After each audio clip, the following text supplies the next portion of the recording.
Salut. Vous connaissez ce son? C'est sympa, hein, ça rappelle des bons souvenirs. Flipper le dauphin, le grand bleu, The Cove, et celui-là. Ah, c'est beau ça, c'est reposant. Il y en a même qui font des CD. Je pense qu'au niveau droit d'auteur, ils sont tranquilles. Mais est-ce que vous connaissez ce son-là? Vous savez à quel animal ça appartient? Non? Mais c'est normal, personne ne le sait. Alors mettez des palmes et des écouteurs, je vais vous expliquer.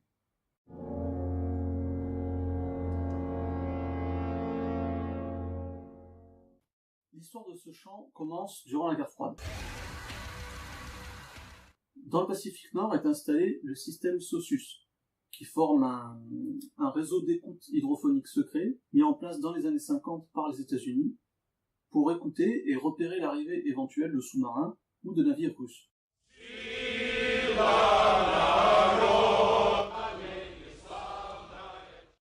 Au cours des années 80, et plus précisément en 1989, sont captés plusieurs fois des sons un petit peu inhabituels, un petit peu étranges, qui sont émis sur la fréquence de 52 Hz. Classés secret défense au départ, ils ont été rendus publics en 1991 après la chute du bloc soviétique. Mais les États-Unis n'ont pas pour autant démantelé le système d'écoute secret. Donc ce son est émis par un être vivant, certainement une baleine apparentée au rorqual commun ou aux baleines bleues, donc un représentant des mysticètes, les baleines à fanon. Ça fait partie des animaux les plus gros qu'on connaisse, les plus gros animaux sur Terre. Parce que des espèces nouvelles d'insectes ou de micro-organismes, on peut en découvrir des dizaines tous les jours, mais les animaux de cette taille inconnue, c'est extrêmement rare. Cet animal, il pose cependant un casse-tête aux scientifiques, parce que ces baleines, elles ne chantent, entre guillemets, que entre 10 et 40 Hz. Elles vont pas au-delà. Alors qu'un individu pareil atteigne les 52, c'est du jamais vu. Donc l'océanographe William Watkins, qui est d'ailleurs l'inventeur du premier système d'écoute sous-marine, et sa collègue Marianne Daher, via l'institut de Woods Hole dans le Massachusetts, décident de suivre l'animal à partir de 1992. Ils vont ainsi compiler des années d'archives sonores avec le soutien de l'armée. La compilation de ces données et le résultat des recherches a donc été publié en 2004, quelques mois avant le décès de Watkins.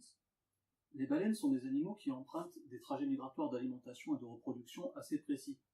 Les 52 Hz, lui, peut-être en raison de sa façon de communiquer, n'empruntent pas les mêmes trajets que les autres. On a pu observer également qu'il avance à une vitesse assez modérée, parcourt environ 70 km par jour, alors que le représentant de l'espèce des rorquals communs peut facilement faire 300 par jour. Mais cette relative lenteur a favorisé quand même l'observation et surtout l'écoute des trajectoires de 52 Hz.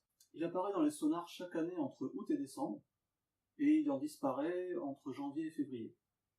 Pendant cette période, il va effectuer un trajet qui va des îles Aléoutiennes et Kodiak jusqu'aux côtes californiennes. Le chant lui-même, il se compose généralement de répétitions de 5 secondes, 2 à 6 fois de suite, qui sont légèrement au-dessus de la note la plus basse d'un tuba.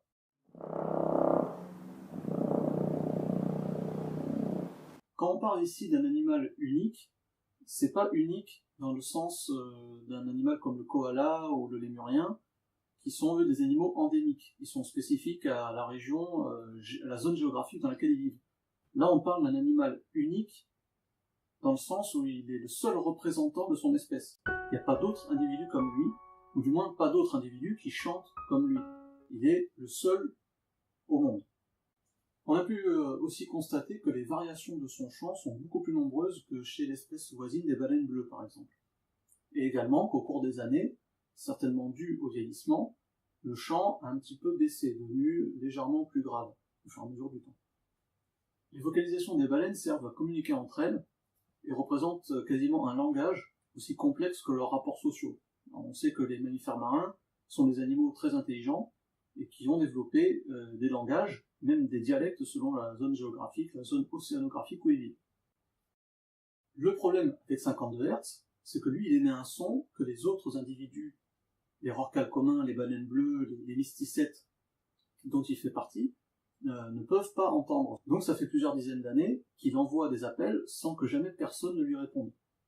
Et ça peut paraître très long, parce qu'un individu dans son genre, il peut vivre environ un siècle.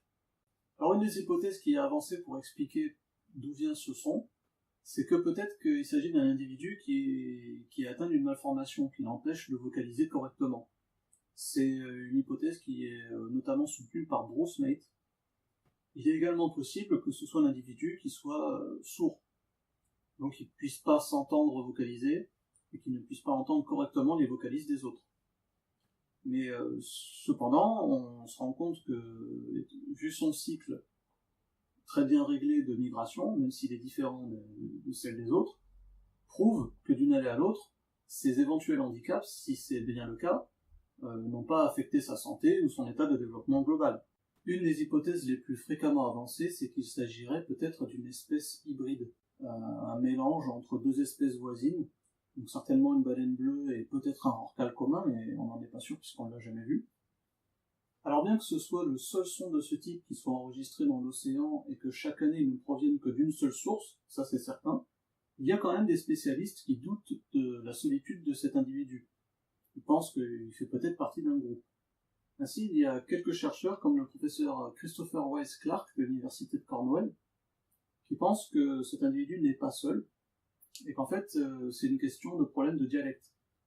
En raison du fait qu'il parle un dialecte différent des individus qui croisent dans le Pacifique Nord, on ne lui répond pas parce que les individus qui croisent ne parlent pas sa langue. Il s'agirait donc ici d'un langage non répertorié par les océanographes que ses congénères pourraient entendre, mais ils sont dans l'incapacité de lui répondre parce qu'ils ne parlent pas la même langue. On a aussi le chercheur John Hildebrand, qui avec son équipe a installé des hydrophones dans les mêmes régions à peu près de l'océan, qui propose l'hypothèse selon laquelle 52 Hz fait partie d'un groupe d'hybrides qui parle la même langue que lui, mais que lui ce serait un individu un peu plus aventureux que les autres. Parfois, il se désolidarise du groupe pour aller se balader ailleurs et que c'est par hasard qu'on l'entend dans des endroits où il ne devrait pas se trouver. Il y a aussi d'autres hypothèses qui disent qu'en réalité, il fait partie d'un groupe, peut-être d'individus normaux, même si lui est un hybride ou atteint d'une malformation, il serait quand même dans un groupe social et qu'il se servirait de ces vocalisations très particulières, soit pour impressionner les femelles, soit juste parce qu'il veut faire comme les autres, il essaie, mais il n'y arrive pas. L'histoire de cet animal visitant sans cesse l'océan, qu'on appelle à tort donc le monde du silence, dans la plus totale solitude, en émettant des appels que personne ne peut entendre et auxquels personne ne peut répondre, a généré beaucoup d'empathie autour du monde, auprès des gens qui la connaissent, et a généré pas mal de productions artistiques. Et c'est dans ce contexte que le réalisateur de documentaire Joshua Zeman a rencontré le vétérinaire renommé Vint Virga, qui venait d'écrire le bouquin The Soul of Living Creatures, et qui lui a parlé de cette histoire de 52 Hz. Joshua, lui, il venait de se séparer, il était dans une période un petit peu sentimentalement difficile, et il a été très touché par cette histoire, très ému, et il a commencé à en parler autour de lui, dans un cercle surtout artistique. Et il s'est rendu compte qu'il y avait beaucoup de gens qui faisaient écho à cette émotion, et c'est alors qu'il a décidé de monter un projet pour partir à la rencontre de cette mystérieuse créature. Il s'est donc associé avec l'acteur Adrien Grenier, qui est accessoirement et aussi réalisateur de documentaires, et à eux deux, ils ont lancé une fructueuse campagne Kickstarter pour financer un projet de documentaire sur la rencontre avec 52 Hz, qui est en cours de tournage, ceci visant à partir à la rencontre de l'animal. Un projet qui a été notamment boosté par un don assez conséquent de la fondation Leonardo DiCaprio, 50 000 $.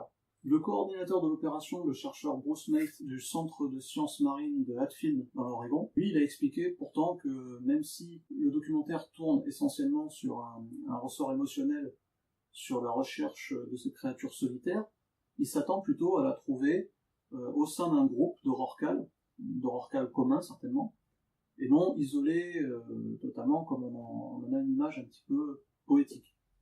Comme je le disais un petit peu plus tôt dans la vidéo, au fur et à mesure des années et de l'avancement de l'âge de 52 Hz, son chant a légèrement diminué, est devenu un petit peu plus grave. Et aujourd'hui, il est plus proche des 47 Hz. Alors, si cette dégradation de son chant continue avant qu'on l'ait identifié et qu'on l'ait trouvé, notamment par le travail de Joshua Zeman et d'Adrien Grenier, eh bien, il va finir par se mélanger, à être confondu avec le chant des autres animaux marins, et aussi par tous les bruits, toute la pollution sonore qu'il y a dans l'océan, notamment due aux activités humaines. Donc si ce chant continue à baisser et à être confondu dans tout ce brouhaha, il sera de plus en plus difficile de l'identifier. Il est possible que 52 Hz ne soit plus réentendu, parce qu'il faut quand même savoir que le dernier enregistrement original de 52 Hz date de 2004. Si ça continue dans cette voie, cet individu restera pour toujours un mystère.